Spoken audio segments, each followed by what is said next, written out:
relationship is like two strands of the DNA.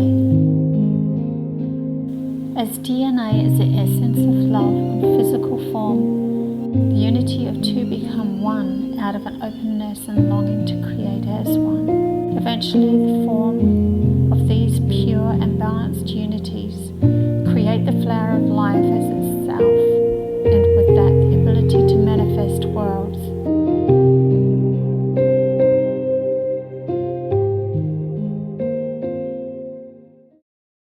Hello, my name is Bobby Richardson. I am a channeler and a seer, and today I am going to just read some channel messages that I've got through. My guides have been pretty full on with me lately to get some messages across for humanity's growth and consciousness, to help ascend people into different perspective of themselves, find a different way of thinking within themselves, and acknowledging both sides of themselves, both sort of personalities that live within them as necessary for the next level of growth and expansion. So I'm going to pull up a couple of channel messages that I wrote out, and we'll have a little discussion on those as well, I think.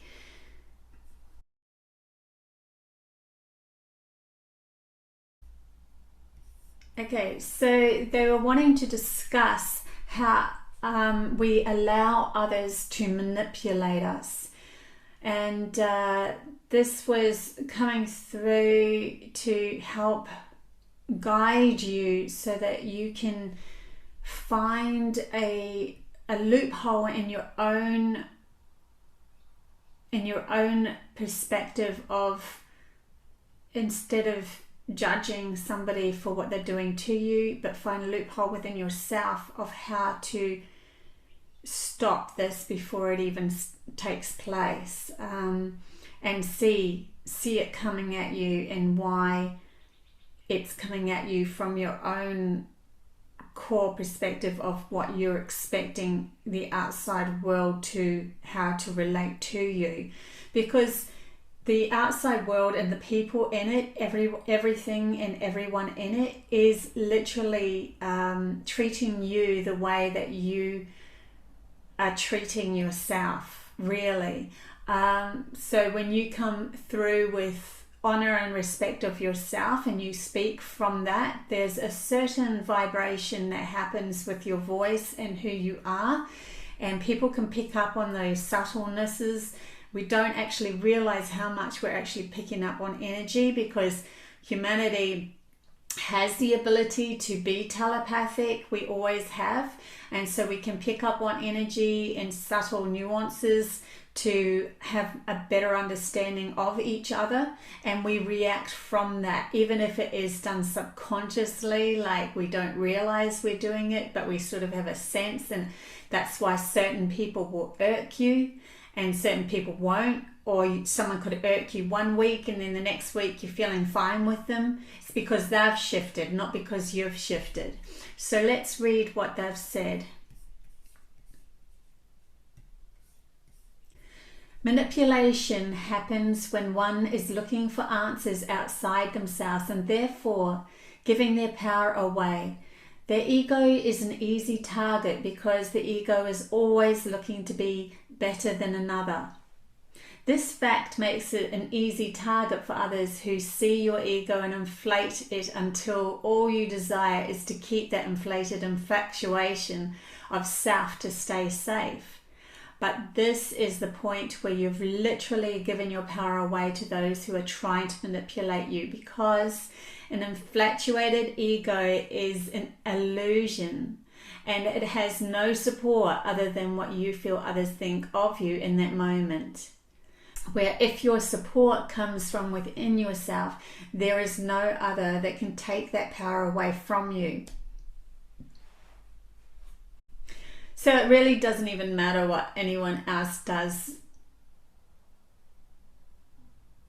Every time somebody actually tries to put you down, if you aren't accepting that, if you were saying, no, you are wrong in your mind, and you just come back at it like, okay, that's how you feel, I'm going to walk away because I don't need to have that sort of energy around me. It's coming from your lack, not mine.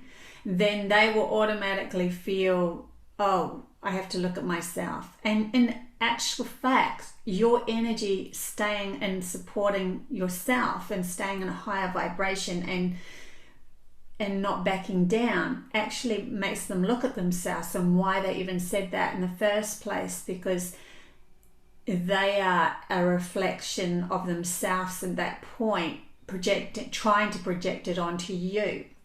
So if you're not coming from a lack of within your own energy, you would more than likely not even have them come up to you. But if it does happen, it might be like a test from the universe saying, are you really supporting yourself? And then you can use that as, yes, I am not backing down from who I know I am, that I come from my heart, that I am always supporting my creation, my way of moving through my life, because I know this is good for me and how I feel. And also I have no malice on anyone else outside of me. So whether you accept it or not because of a silly sort of social standing or something like that, they are worried that you're not going to fit in, or they're worried that you're going to show them up, either way, it's still coming from their own lack. Okay, I'll carry on with this channel message that they gave me.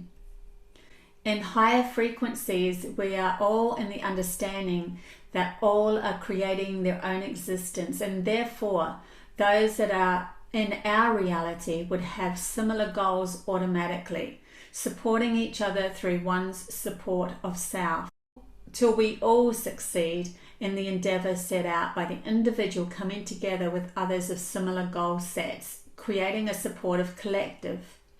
If one doesn't agree, their energy will move towards that. If one doesn't agree with their energy, with the energy of that collective, they will move towards that which does agree with their energy. They will feel an uncomfortable feeling, and that will be showing them the misalignment in that moment with that group. And so then they'll just move on towards those that have a collective agreement with them. So there's no wrong or right, it's just how you are feeling about who you are and your soul, and how you can collaborate with others, because not everyone's going to be in agreement in every moment with everybody. So there has to be an allowing, and that's what they are saying in this next sentence, allowing an ebb and flow to direct one into the right collective. This is a natural program within all of us once we become in balance with ourselves, supporting each other as we support and trust our own energies. And then yesterday on the 11th of the 9th or 11th of September 2022, this came through.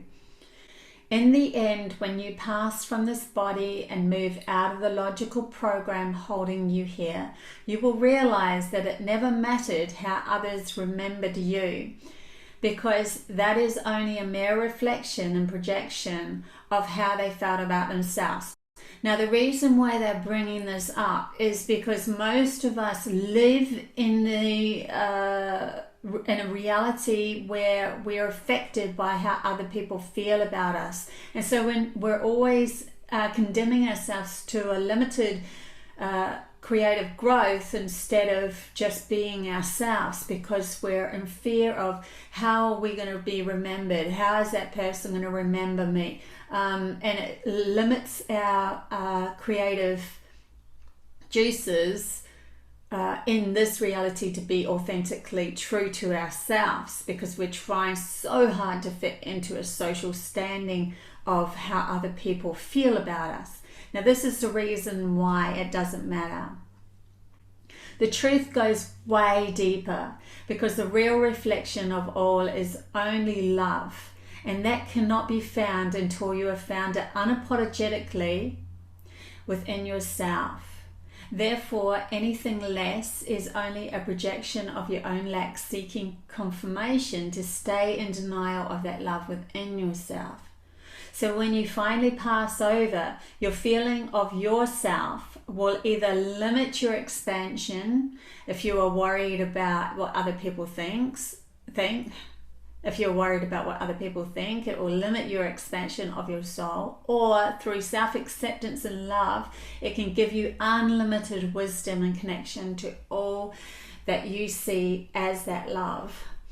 Love is the gateway to unity and wisdom. Fear is the denial of love. Fear cannot be present when one has accepted themselves as love, going on a journey to create, because anything that feels limiting is from then on seen as one's lesson and not being in line with love.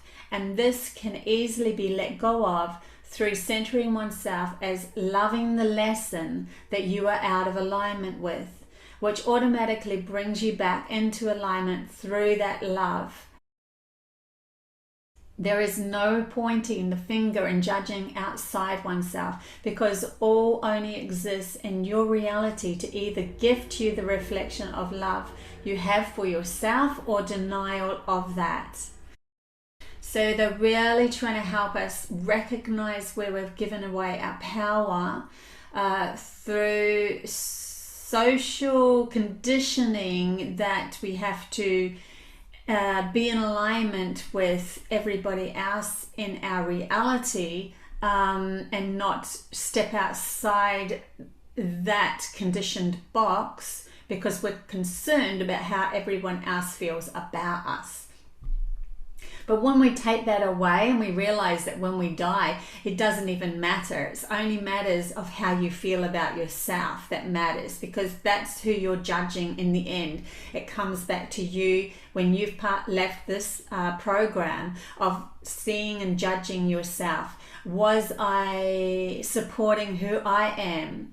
And then if you actually do that while you're alive, you will find a reflection everybody else starting to support you. You'll never see somebody who has made it successfully in their endeavors, in the actual endeavor that they want to make it in, putting themselves down in front of everyone or belittling themselves or anything. They always have a little bit of a self-knowing of who they are. Now, that's not to say that they come from an infatuated ego which isn't supportive of who they feel about themselves. Infatuated egos is always looking outside themselves for that.